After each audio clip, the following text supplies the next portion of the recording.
Ramayan the legend of prince Ram anime movie को बनाने का idea Japanese director Yugo Sako को आखिर कैसे आया था। इंडिया में इस मूवी के रिलीज के दौरान इस मूवी को कौन कौन से प्रॉब्लम झेलने पड़े थे, इसके कौन कौन से अलग अलग वर्जन्स में दुनिया के कौन कौन से अलग अलग एक्टर्स ने अपनी आवाज दी है, और साथ ही साथ इस रामायण मूवी को दुनिया भर में कौन कौन से अवार्ड्स मिले थे। देसी और मॉडर्न होने के बावजूद भी आदि पुरुष इंडिया के लोगों को खुश करने में कामयाब नहीं हुई, लेकिन वहीं पर 1993 में जापान जैसे फॉरेन कंट्री में बनी हुई रामायण की एक बहुत ही खूबसूरत और बेहतरीन adaptation Ramayan the legend of prince Ram आज भी उसी रिस्पेक्ट के काबिल है जो वो पहले थी। और आज की इस वीडियो में हम बात करने वाले हैं इसी मूवी के 15 अमेजिंग माइंड ब्लोइंग और ऑसम फैक्ट्स के बारे में। तो फिर देर किस बात की। हे गाइस, मेरा नाम है पंकज सागर और आपका स्वागत है गेमों को हिंदी के एक और वीडियो में। Now without wasting any more time, let's get started.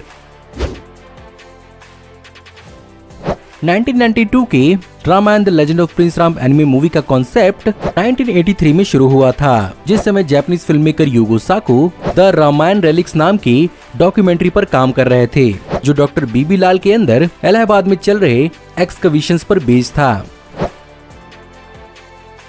उस जमाने में युगो साको को रामायण इतनी ज्यादा पसंद आई थी कि उन्होंने जापान में ही इसके 10 वर्जन्स को पढ़ लिया था, और रामायण को पढ़ने के बाद उन्हें फील हुआ कि जैसा कि भगवान राम एक भगवान थे, उनके लिए एनिमेशन में उन्हें डिपिक्ट करना सबसे बेहतर होगा, और वहीं पर उन्होंने अपनी नई एनिमेशन कंपनी को भी स्टैब्लिश किया,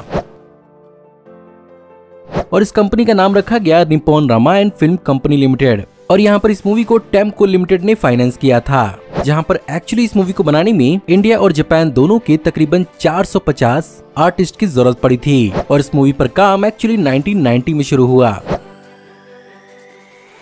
जहाँ पर इस मूवी का इंडियन कल्चर और डिपिक्शन काफी ज्यादा बेहतरीन और एक्यूरेट था। उसके पीछे यहाँ पर इंडियन एनिमेटर्स का हाथ था, जिन्होंने जापानीज कंपनी को इंडियन कल्चर और हिस्ट्री के बारे में काफी ज्यादा इंसाइट दी थी, और भारतीय परिवार के हायरार्की और रिस्पेक्ट को भी समझाया था, जिसे इस मूवी के अंदर काफी बेहतरीन तरीके से डिपिक्ट किया गया। लेकिन इतनी सारी कोशिशों के बावजूद भी डायरेक्टर युगो साको को कई सारी कंट्रोवर्सीज के थ्रू होकर जाना पड़ा था, जहां पर इस पूरे के पूरे प्रोजेक्ट की तरफ इंडिया का ध्यान खींचा था द इंडियन एक्सप्रेस के एक आर्टिकल ने, जो उनकी डॉक्यूमेंट्री द रामायण रेलिक्स के ऊपर थी, जिसके चलते ये गलतफहमी फैलने लगी कि एक फॉरेनर रामायण के साथ छेड़खानी कर रहा है, जिसके कारण इंडिया में इसका विरोध चालू हो गया था।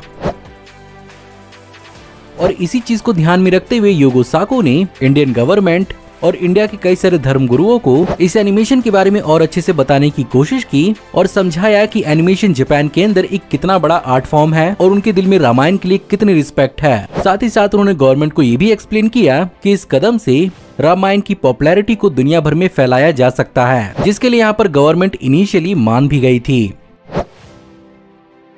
बट अल्टीमेटली उस जमाने में राम मंदिर के विवाद के कारण इंडियन गवर्नमेंट ने इस मूवी के प्रोडक्शन में हिस्सा लेने से इनिशियली मना कर दिया था, जिसके कारण जब कोई चारा नहीं बचा तो युगो साको ने अपने 450 आर्टिस्ट के साथ मिलकर खुद ही इस मूवी के क्रिएशन का जिम्मा संभाल लिया, जिसके बाद में इंडिया के आर्टिस्ट और अलग अलग क्रिएटर्स भी इसके डबिंग और इसके म्यूजिक में सहयोग दिया। और फाइनली इस मूवी को इंडियन एनिमेटर और डायरेक्टर राम मोहन, युगो साको और कोइची सास्की ने एक साथ मिलकर डायरेक्ट किया, जिसमें रानी बुरा, राम मोहन और नरेंद्र शर्मा जैसे कई सारे इंडियन राइटर्स ने इसके स्क्रिप्ट को लिखा था। साथ ही साथ जापान से युगो साको और हिरोशी ओनोगी ने इसके स्क्रिप्ट में अपना योगदान दिया। वहीं पर अगर बात की जाए कास्टिंग की, तो यहाँ पर एक पूरा का पूरा इंटरनेशनल कोलैबोरेशन देखने को मिला था, जिसमें इंडियन एक्सेंट के अंदर इंग्लिश में डब यहाँ पर भगवान राम को निखिल कपूर ने किया था। वहीं पर माता सीता को अपनी आवाज रायल पैडमेसी ने दी थी। विशाल वर्मा ने यहाँ पर लक्ष्मण को अपनी आवाज दी थी, और यहाँ पर उदय मथन ने रावण को अपनी आवाज दी थी। वहीं पर हनुमान जी को अपनी आवाज नोएल गॉर्डन ने दी थी। लेकिन जब इसी मूवी को इंडिया में हिंदी में रिलीज किया गया, तब यहाँ पर शत्रुघ्न सिन्हा ने अपना ओपनिंग नरेशन दिया था, और यहाँ पर रामानंद सागर जी के रामायण के अंदर भगवान राम का रोल प्ले करने वाले अरुण गोविल जी ने यहाँ भी भगवान राम को अपनी आवाज दी थी। साथ ही साथ यहाँ पर नर्मदा सावने ने माता सीता को अपनी आवाज दी थी। वहीं पर शक्ति सिंह ने यहाँ पर लक्ष्मण को अपनी आवाज दी थी, जो हिंदी में वुल्वरीन की आवाज के लिए एक्चुअली काफी ज्यादा फेमस हैं। वहीं पर पुरानी रामायण सीरीज के अंदर हनुमान जी का रोल प्ले करने वाले दारा सिंह जी ने भी इस मूवी के अंदर भी अपनी आवाज दी थी, और यहाँ पर एक्टर अमरीश पुरी ने हिंदी में रावण को आवाज दी थी, जो मुझे काफी ज्यादा सूटेबल सुनाई दिया था। वहीं पर फाइनली 2001 में अमेरिकन रिलीज के लिए यहाँ पर स्टार वॉर्स मूवी के अंदर डार्थ वेडर को अपनी आवाज देने वाले जेम्स अर्ल जोन्स ने इसके ओपनिंग नरेशन को दिया था। वहीं पर ब्रायन क्रैंस्टन ने भगवान राम को अपनी आवाज दी थी।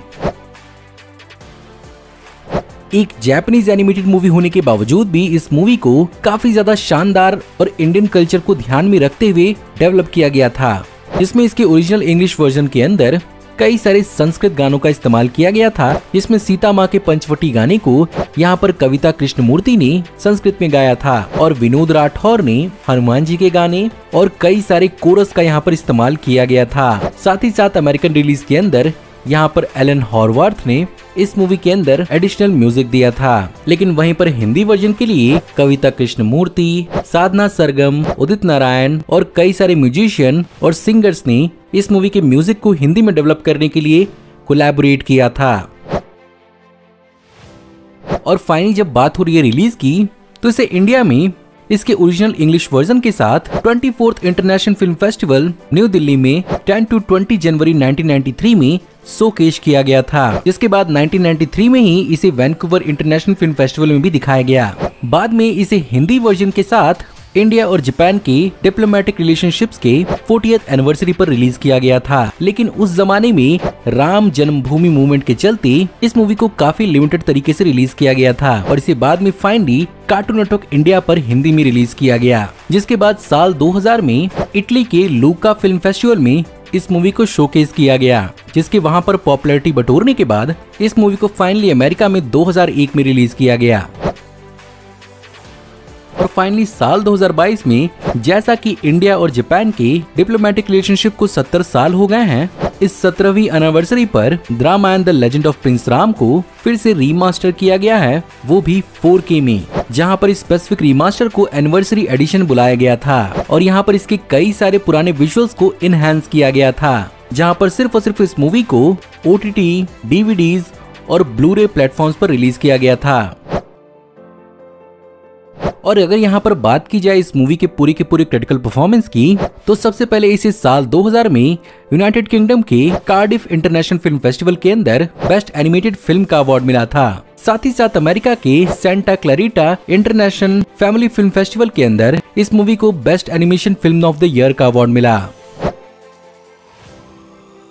और तो और अकेडमी अवार्ड के अंदर इस मूवी को नॉमिनेट करने के लिए 2001 में academy award for best animated feature का नया कैटेगरी जोड़ा गया, जहां पर दुनिया भर के 9 मूवीज को चुना गया था, जिनमें से एक Ramayan the legend of prince Ram movie भी थी।